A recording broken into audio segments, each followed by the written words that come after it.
오늘은 이사야서 59장, 60장을 다들 읽으십시오. 예언서가 쉬운 말씀은 아닙니다. 어려운 단어들도 많고요. 어떤 뜻인지 잘 이해가 안 돼도 읽다 보면 한두 구절 관심이 가고 눈에 들어오고 마음에 들어오는 내용들이 있습니다. 그 내용 중심으로 하루하루 말씀을 묵상하면 될 것 같습니다. 두 장인데요. 내용을 다 설명할 수가 없습니다. 그 대한성서공회에서 성경을 찍어내지 않습니까? 제가 이제 대한성서공회에서 이제 만들어낸 성경을 가지고 같이 보고 있는데요. 물론 다른 성경도 있습니다. 모든 성경들마다 다 제목이 있습니다. 제목, 문단의 제목들이 있는데 신학자들이나 목회자들이 잘 연구해서 제목을 달아놓은 거기 때문에 그 제목만 쭉 봐도 이해가 됩니다. 먼저 59장 보면은요, 뭐라고 제목을 성서공회에서는 달아놨냐면 선지자가 백성의 죄악을 규탄하다 이렇게 달아놨습니다. 주어가 선지자지요. 선지자가 죄를 지적하는 거죠.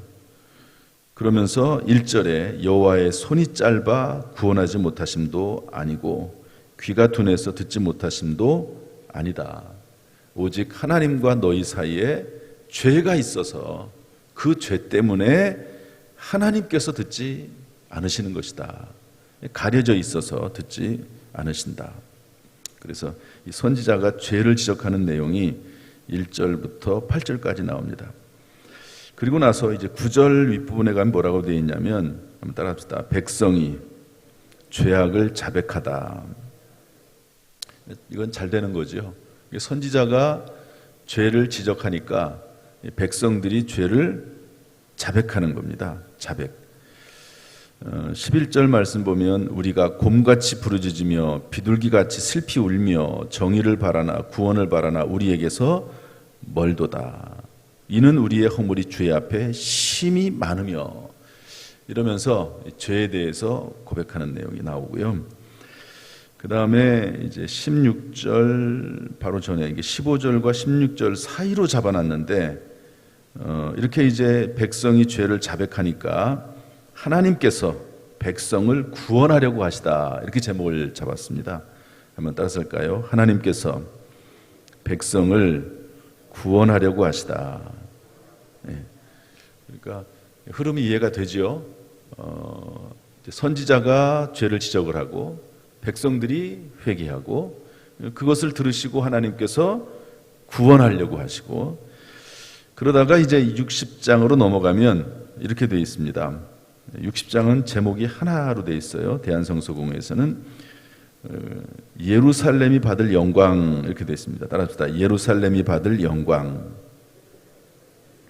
그래서 쭉 이제 그 내용이 나오죠.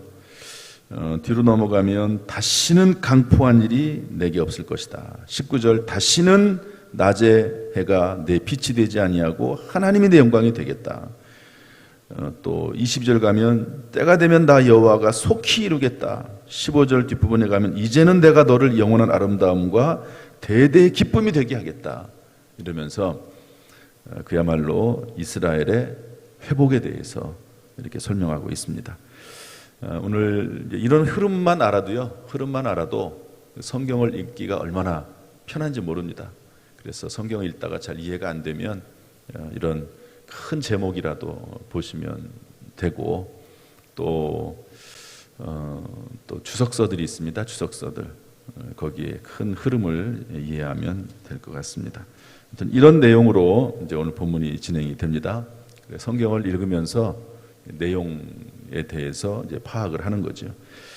그리고 나서 이제 내용을 쭉 파악해가면서 읽다가 보면 이제 중요한 이제 교훈들이 나옵니다. 명제가 나오죠. 명제가 핵심 이제 원리입니다. 핵심 원리 그런 것들이 읽다 보면 한두 개씩은 나와요. 더구나 이 두 장을 읽다 보면 그 내용이 나오는데 첫 번째 내용은 뭐냐면 하나님과의 관계를 깨트리는 것이 뭐냐? 그게 바로 죄다는 겁니다. 이 죄는 하나님과의 관계를 멀어지게 만든다. 우리 59장 1절 2절 아까 읽었으니까 또 읽지는 않겠습니다. 여호와의 손이 짧은 게 아니다. 하나님의 귀가 없어 듣지 못하는 게 아니다. 우리가 막 하나님 앞에 부르짖고 구원의 손을 내밀을 때 하나님이 우리를 구원하지 못하시는 그런 능력 없는 분이 아니고 너와 하나님 사이에 죄가 가리워진 것이다. 그래서 하나님과의 관계는 죄의 문제입니다. 사람과의 관계도 마찬가지죠. 사람과의 관계도. 그래서 그 첫 번째 죄, 하나님과의 관계는 죄 때문이다. 멀어지는 것은. 두 번째 59장 16절에 보면 따라서 하나님과의 관계를 회복하기 위해서는 중재자가 필요하다는 겁니다. 중재자가. 우리 16절 말씀 한번 읽어보겠습니다. 16은 좀 읽어봐야 될 필요가 있습니다. 시작. 사람이 없음을 보시며 중재자가 없음을 이상히 여기셨으므로 자기 팔로 스스로 구원을 베푸시며 자기의 공의를 스스로 의지하사. 중재자가 없는 거예요. 하나님과 사람 사이에 죄의 담이 가리워서 관계가 깨져 있는데 누군가 좀 나서가지고 중재를 해야 되는데 없다는 거죠. 사람 사이에는 없다는 겁니다. 그래서 하나님께서 친히 스스로 구원을 베푸시고 자기의 공의를 스스로 의지하사. 하나님께서 중재를 나섰다는 거죠. 사실은 이게 맞지 않습니다. 하나님과 사람 사이에 지금 관계가 깨져 있어서 이거를 누군가 중재를 해야 되는데 중재할 사람이 없으니까 하나님이 직접 나선다는 거죠. 그 직접 나선 분이 누구냐? 하나님의 절묘한 방법이죠. 사람의 모습을 하나님이면서 동시에 사람의 몸을 이 땅에 입고 오신 예수 그리스도, 그 예수 그리스도로 하나님께서 중재자로 삼으셨습니다. 그래서 디모데전서 2장 5절에 보면 하나님은 한 분이시요 또 하나님과 사람 사이에 중보자도 한 분이시니 곧 사람이신 그리스도 예수라. 사람이신 그리스도 예수라. 그래서 사람과 하나님 사이에 중보자를 세웠다. 또 히브리서 12장 24절에 보니까 새 언약의 중보자이신 예수와 및 아벨의 피보다 더 나은 것을 말하는 뿌린 피니라. 그래서 예수 그리스도의 피를 중재로 해서 중보 삼아서 하나님과 사람 사이에 이 죄로 깨진 관계를 회복시키시려고 누가 시작했다고요? 하나님이 스스로 하셨다는 것이죠. 그래서 이제 이러한 하나님의 중보의 때가 있는 겁니다. 때가 60장 22절 보면 때가 있는데 그 때가 되면 이때는 이제 이사야서 시대니까 아직 예수님이 오시기 전이죠. 신약 시대. 그 때가 이때는 안 된 겁니다. 그 때가 되면 하나님께서 속히 이루실 것이다. 때가 찰 때까지는 22절 말씀인데 이것도 한번 읽어보겠습니다. 22절 다 같이 시작. 그 작은 자가 1000명을 이루겠고 그 약한 자가 강구를 이룰 것이라. 때가 되면 나 여호와가 속히 이루리라. 그 때가 찰 때까지 하나님이 기다리십니다. 그리고 때가 되면 그때부터는 지체하지 않으십니다. 그래서 이사야서 37장 32절에 보면 이는 남은 자가 예루살렘에서 나오며 피하는 자가 시온산에서 나올 것입니다. 만군의 여호와 열심히 이를 이루시리라. 할렐루야. 그래서 하나님께서 하나님의 시간표가 되면 하나님이 시계 보고 계시다가 때가 됐다 그러면 하나님께서 열심을 다하여서 이루시게 된다 하는 말씀입니다. 이런 이제 교훈들이 이제 본문을 통해서 발견될 수 있지요. 이제 마지막으로 우리의 삶 속에 어떻게 적용할 것이냐. 이것은 말씀 안에서 자기 자신에게 스스로 질문을 던지는 겁니다. 나에게 질문을 던져보는 거죠. 내용 파악을 통해서 어떤 의미인지 알고 교훈을 통해서 원리를 발견하고 또 이제 말씀 안에서 스스로에게 질문을 던져보는 겁니다. 어떤 질문을 던질 수 있습니까? 하나님과 나 사이를 가로막고 있는 죄가 혹시 나에게 있지 않은가. 문제는 하나님과 나 사이에 가로막혀 있는 죄거든요. 혹시 어떤 죄가 나에게 있는가 한번 생각해 보시죠. 눈에 확 띄는 죄들도 있어요.